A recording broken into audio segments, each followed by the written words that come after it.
بسم الله الرحمن الرحيم. اعوذ باللہ من الشیطان الرجیم بسم اللہ الرحمن الرحیم وبہ نستعین. السلام علیکم ایھا الطلاب الکرام. طلاب کرام، ہماری گفتگو جو ہے وہ شبہ تحریمیہ میں جو اخباریون کا نظریہ تھا کہ ہم وہاں احتیاط کریں گے اور اصالت الاحتیاط جاری ہوگی، انہوں نے جو ادلہ دی تھی تو ان میں سے ایک دلیل جو ہے وہ دلیل عقل بھی ہے، جس کی طرف ابھی صاحب کتاب اشارہ فرماتے ہیں. وَأَمَّا الْعَقْلُ فَبِالْعِلْمِ الْإِجْمَالِ بِوُجُودِ مُحَرَّمَاتٍ كَثِيرَةٍ فِي الشَّرِيعَةِ فِي أَفْعَالِ الْمُكَلَّفِ. کہتے ہیں ایک علم اجمالی ہے، تفصیلاً اب مثلاً فرض کریں نہیں پتہ ہمیں، لیکن کسی بھی آپ مسلمان سے پوچھ لیں تو وہ کہے گا کہ بھئی یہ بات مسلم ہے کہ شریعت میں جتنے بھی انسان کے جو افعال ہیں، جو کام کرنے کے ہیں، تو کچھ ایسے کام ہیں جو شریعت میں حرام ہے. یعنی یہ نہیں ہے کہ شریعت میں سب چیزیں حلال ہونا، بالآخر کچھ محرمات ہیں. اجمالاً یہ پتہ ہے، اب تفصیلاً کون کون سے ہیں وہ بات کا مرحلہ ہے، لیکن یہاں اجمالاً فعلاً ہر کسی کو پتہ ہے. فَيَجِبُ الْيَقِينُ بِفِرَاغِ الذِّمَّةِ عَنْهَا بِالْاحْتِيَاطِ فِي تَرْكِ كُلِّ مُحْتَمَلِ الْحُرْمَ مِنَ الْأَفْعَالِ. کہتے ہیں اب جب یہ علم اجمالی ہے محرمات کے بارے میں، تو اب ہمیں یہ یقین حاصل کرنے کے لیے کہ ہم نے اپنی ذمہ داری سے فارغ ہو گئے ہیں، ہم نے اپنی ذمہ داری ٹھیک طریقے سے انجام دی ہے، تو کہتے ہیں یہ یقین حاصل کرنا کہ میرا ذمہ فارغ ہے، میں نے اپنی جو ذمہ داری تھی وہ صحیح انجام دی. کہتے ہیں اس کا طریقہ یہ ہے کہ احتیاط کریں اس مورد میں جہاں آپ کو یہ احتمال ہے کہ یہ چیز شاید حرام ہوگی افعال میں سے. جس طرح جو پہلے بھی مثال دیتی ہے معمولاً شرب تتن یا سگریٹ وغیرہ پینا یا دخانیات کا استعمال. تو کہتے ہیں کہ اگر ہم وہاں براعت جاری کریں تو ہمیں یقین نہیں ہوگا کہ ہم نے اپنی ذمہ داری پوری کر لی ہے. ذمہ داری پوری تب یقین ہوگا جب ہم اس کو بھی چھوڑ دیں گے، پھر ہمیں یقین ہو جائے گا کہ بھئی جو ہماری ذمہ داری تھی وہ ہم نے نبھا لی ہے، کیونکہ احتمال تھا کہ شاید یہ حرام ہو. تو اس کا راہ حل یہی ہے کہ ہم احتیاط کریں اور اس کو چھوڑ دیں.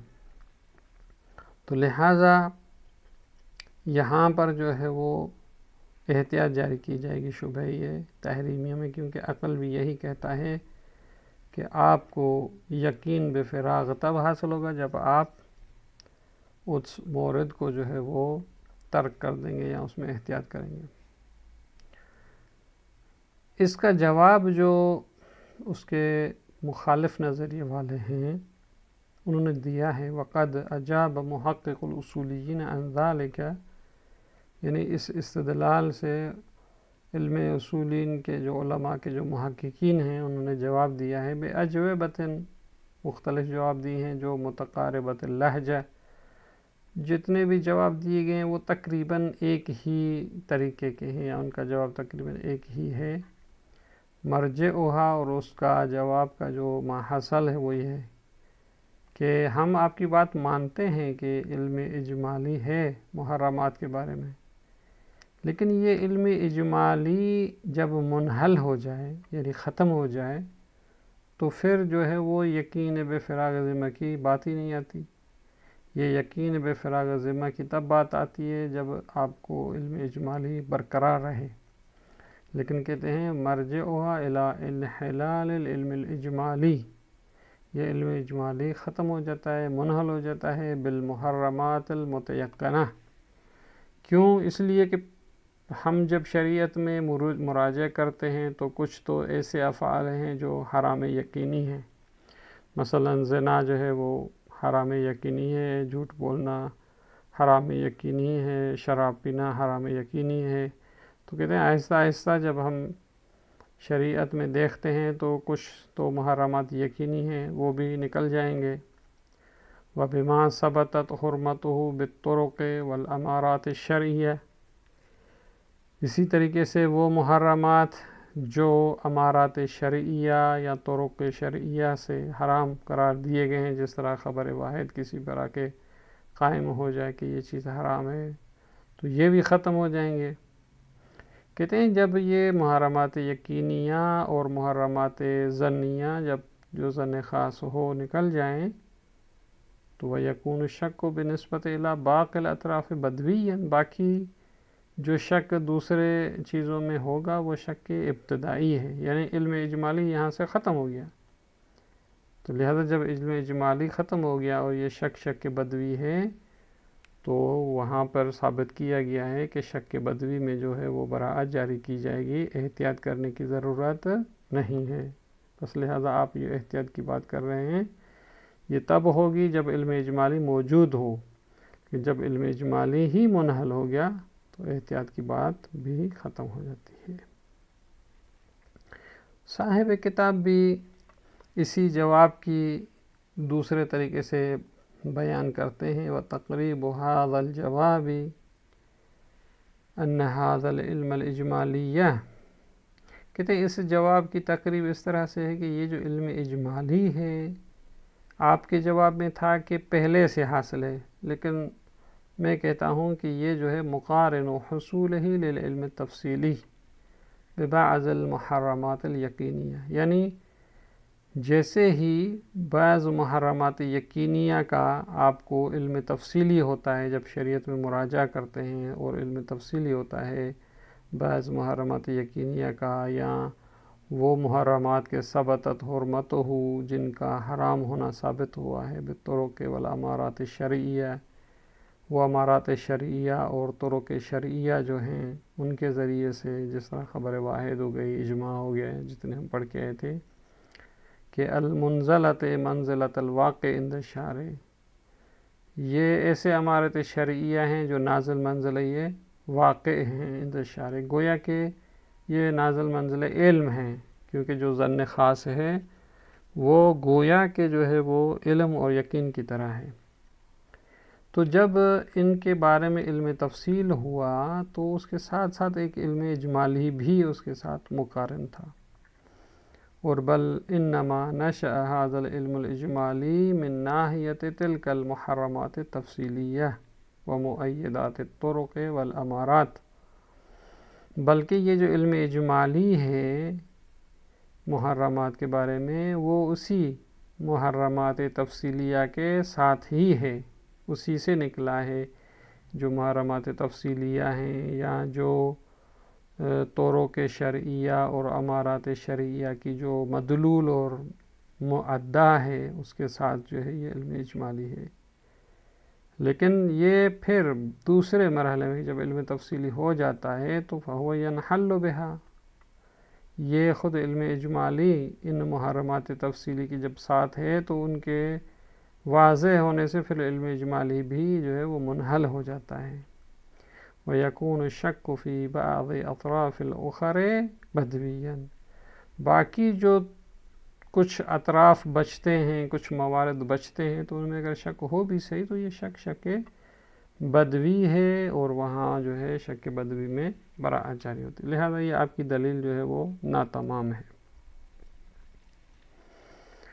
اس کے بعد اشارہ فرماتے ہیں ایک دوسری دلیل کی طرف جو اخبارین کی طرف سے ہے. ثم ان الاخباریین، جو کہ احتیاط کے قائل ہیں، یہ اخباری استدلوا علی الحرمت ایضاً، وہ کہتے ہیں کہ حرام ہے، یعنی آپ اس چیز کا مرتکب نہیں ہو سکتے اور احتیاط کریں. تو انہوں نے جو حرمت کی فتویٰ دی ہے بِأَصَالَةِ الْحَظْرِ فِي الْأَشْيَاءِ قَبْلَ وُرُودِ الشَّرْعِ، کہتے ہیں جتنی بھی اشیاء ہیں حکم شرعی آنے سے پہلے قاعدہ اولیہ یہ ہے کہ وہ ممنوع، حظر جو ہے ممنوع بدن، یعنی وہ ممنوع ہیں، آپ ان کو استعمال نہیں کر سکتے. تو اصالت حضر بھی جو ہے وہ تائید کرتی ہے اصالت احتیاط کی، یعنی اصل یہ ہے کہ آپ احتیاط کریں۔ اب جب آپ کو شرب توتن یا دخانیات کے استعمال میں دلیل نہیں ہے تو یہاں پر آپ کو شک ہے، تو شک کی صورت میں اصالت ممنوع آپ جاری کریں، اور یہ اس کا مطلب یہ ہوا کہ یعنی احتیاط کریں۔ صاحب کتاب جواب اس کا یہ دیتے ہیں، کہتے ہیں یہ جو آپ کہتے ہیں اصالت حضر جو ہے وہ اصل اولی ہے، یہ آپ کا نظریہ ہے، سب کا نظریہ تو نہیں ہے کہ ہم اس کو آنکھیں بند کر کے قبول کر لیں۔ والجواب انہا اول الکلام، اس کا جواب یہ ہے کہ یہ آپ کی بات جو ہے وہ اول کلام ہے، یعنی اسی میں بحث ہے کہ آیا یہ اصالت حضر جو ہے اشیاء میں یہی قاعدہ ہے یا اصالت اباحہ ہے، کیونکہ بعض جو ہے وہ اصالت حضر کے مقابلے میں قائل ہیں کہ اصل جو ہے مباح ہے وہ چیزیں، تو لہذا کہتے ہیں وہی محل النزاع، یہ مورد اختلاف ہے اصالت حضر کا اصل اولی ہونا۔ فہی ممنوعۃ، اور لہذا یہ قابل قبول نہیں ہے، بل الاصل فی الاشیاء الاباحۃ، کیونکہ اصل جو ہے وہ اشیاء میں اس کے مقابلے میں جو دوسرا نظریہ ہے وہ یہ ہے کہ اباحہ مباح ہے، آپ اس کو استعمال کر سکتے ہیں، حتیٰ یرد فیہا نہی، یہاں تک کہ اس کے بارے میں نہیں آ جائے کہ بھئی یہ آپ کے لیے جو ہے مباح نہیں ہے تو پھر چھوڑ دیں گے، وگرنہ اصل جو ہے وہ اباحہ ہے۔ اور والمفروض عدم ورود نہیں فی المقام، اور ہماری بات بھی وہاں پہ ہے، فرض وہاں پہ ہے جہاں ہمارے پاس نہیں ہے۔ مثلا اگر استعمال دخانیات میں نہیں وارد ہوئی ہوتی تو ہم کہتے کہ فرض کریں نہیں ہے اور ممنوع ہے، لیکن نہیں بھی نہیں ہے تو اصل جو ہے وہ اباحہ جاری کیا جائے گا۔ آپ کی بات کہ یہ اصل حضر جو ہے درست نہیں ہے۔ اس کے بعد صاحب کتاب جو ہے تنبیہات کے عنوان سے، اب یہاں جو ہے ادلہ جو تھی شبہیہ تحریمیہ میں جو دو نظریے تھے یہاں ختم ہو گئے، اخباریوں نے بھی اپنے دلائل پیش کیے، اور جو اصولی تھے براءت کے قائل انہوں نے بھی دلیل دی اور ان کا تذکرہ ہوا۔ اب آتے ہیں کہ یہ اصالت براءت جو ہے اس کے خود بارے میں کچھ پوائنٹس کہتے ہیں، کچھ نکات ہیں جن کو تنبیہات کے طور پہ ذکر کیا جاتا ہے، اس کی طرف اشارہ کرتے ہیں۔ تنبیہات الاول، پہلی جو تنبیہ ہے یا جو تذکر ہے وہ یہ ہے کہ ان اصالت البراءت والاباحہ، یہ جو ہم کہہ رہے ہیں کہ بھئی اصل براءت جاری کریں گے یا اصل اباحہ جاری کریں گے، یہ کہاں جاری ہوتا ہے؟ تو لہذا کہتے ہیں انما تجری، یہ اصالت اباحہ وہاں جاری ہوگا اذا لم یکن اصل موضوعی رافع لموضوع الشک فیہا، کہتے ہیں یہ وہاں جاری ہوتا ہے جہاں ایک اصل موضوعی جو کہ اس اصل براءت کے جو شک ہے اس کے موضوع کو جو ہے وہ اٹھانا لے۔ یہ اس کی مثال جو ہے آگے آئے گی کہ لہٰذا کہتے ہیں وہاں جاری ہوتی ہے جہاں پہلے سے کوئی ایسی اصل موضوعی جو اس موضوع میں جاری ہوتی ہو، اور اس براءت یا جو اباحہ یا جو حکم ہے اس میں جو شک ہے اس کے موضوع کو ہی اٹھا لے، تو لہٰذا ایسی اصل جو ہو وہ نہ ہو جاری فی مورد، اس مورد میں جو ہے وہ اصل موضوعی جاری نہ ہو سکتی ہو، یعنی جہاں ہم اصالت براءت جاری کرنے جا رہے ہیں وہاں پر کوئی اصل موضوع نہ ہونی چاہیے۔ فَلَوْ كَانَ أَصْلٌ مُخَالِفٌ لَهَا، اب اگر وہاں پر کوئی ایسی اصل ہو جو اس اصل براءت کے جو ہے وہ ایک اصل موضوعی ہے جو اس سے مخالف ہے، او موافق، یا موافق ہے، اگر وہ جارین فی موردہا، اگر مورد براءت میں وہ جاری ہوئی تو پھر کہتے ہیں براءت کی کوئی گنجائش نہیں۔ کان حاکماً علیہا، وہ اصل موضوعی جو ہے وہ اصل براءت پر حاکم ہو جائے گی، رافعا للشک فی مقامہا، اور یہ جو شک تھا ہمیں شبہ تحریمیہ میں وہ شک ہی کیا جگہ برطرف ہو جائے گا، جس کا نتیجہ یہ نکلے گا فلا مجال حینئذ لجریانہا، پھر اصل براءت کو جاری کرنے کی کوئی گنجائش نہیں۔ اب اس کی مثال کی طرف ہم آتے ہیں۔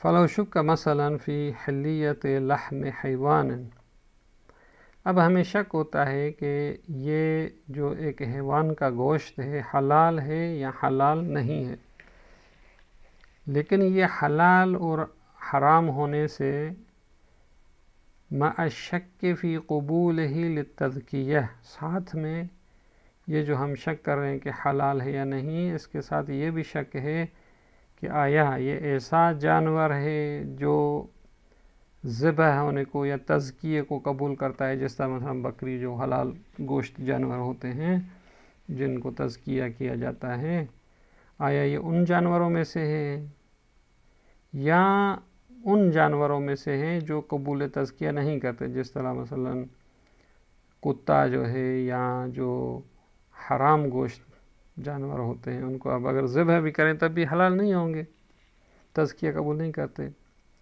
تو لہذا شک ہے ہمیں کہ آیا یہ تزکیہ قبول کیا مثلا جس طرح بکری ہے اور پھر ثم ذبح بشرائط ذبح شرعیہ، اور پھر اس کو جو شرائط ذبح ہیں اس کے مطابق اس کو ذبح کیا گیا ہے. تو لہٰذا یہاں پر جو ہے دو چیزیں ہیں ہمارے پاس، ایک تو یہ کہ یہ لحم حلال ہے یا نہیں، اور اس کے ساتھ ساتھ اس کے قبول تزکیہ میں جو ہے شک ہے. اب اس قبول تزکیہ کے مورد میں جو ہے کہتے ہیں ایک اصل جاری ہوتی ہے، فتجری حینئذ فیہ اصالۃ عدم تزکیہ. اگر شک ہو کہ یہ جانور جس کو ذبح کیا گیا اصلاً ایسا جانور تھا جو قابل تزکیہ ہے یا نہیں، تو کہتے ہیں وہاں اصل جو ہے وہ اصل عدم تزکیہ جاری ہوگی. جب اصل عدم تزکیہ جاری ہوتی ہے تو فیکون میتتن، یعنی اس کا مطلب یہ ہے کہ یہ مردار ہے، کیونکہ مردار کو بھی اگر ذبح کیا جائے تو وہ حلال تو نہیں ہوگا، گویا کہ یہ عدم تزکیہ ہے اور یہ میتہ ہے، مردار ہے. فلا تجری فیہ البراءۃ من حرمت اکلہ لارتفاع شک فیہ.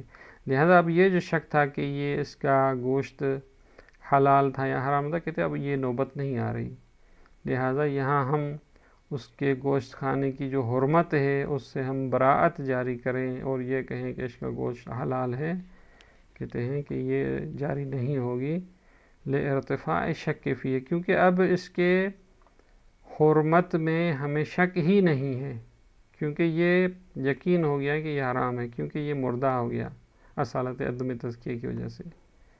لأنه حکم علیہ بأنه میتۃ، کیونکہ حکم لگایا گیا کہ یہ اصالت عدم تزکیہ کے ذریعے ثابت ہوا کہ یہ مردار ہے. اور براءت تو ہم تب جاری کرتے جب ہمیں جو ہے وہ یہ نوبت نہ آتی اصالت عدم تزکیہ کی. والبراءۃ انما تجری فیما شک بہ، براءت وہاں جاری ہوتی ہے جہاں شک ہو.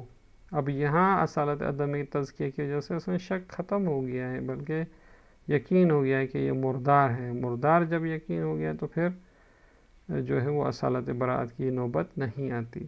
تو لہذا اس تنبیہ اول میں یہ قانون ہے کہ اصالت براءت وہاں جاری ہوتی ہے جہاں اس کا جو موضوع ہے اس میں کوئی اصالت جاری نہ ہو، کیونکہ یہ حلیت اور حلال ہونا اور حرام ہونا یہ اس وقت ہوتا ہے، اس جانور کے لیے ہوتا ہے جو مزکا ہو، قابل تزکیہ ہو.